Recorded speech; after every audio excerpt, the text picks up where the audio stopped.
तू केर? अरे मां रूमी हाँ। ए रूमी मुखे वक्त न आ बे वक्त कदा तू केर? अरे मां तुलसी हाँ। ए तुलसी मुखे वक्त न आ बे वक्त कदा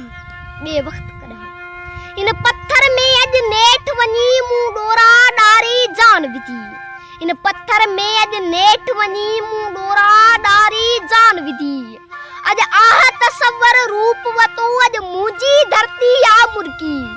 ई मुर्क समरणी आह ना, ई मुर्क समरणी आह ना का रेखा भरणी आह ना। ई रूप निखरणु आह ना का मुजी करणी आह ना। ए रूमी मुखे वक्त न आ, ए तुलसी मुखे वक्त न आ बे वक्त कदम ए रागी मुखे वक्त न आ बे वक्त कदम।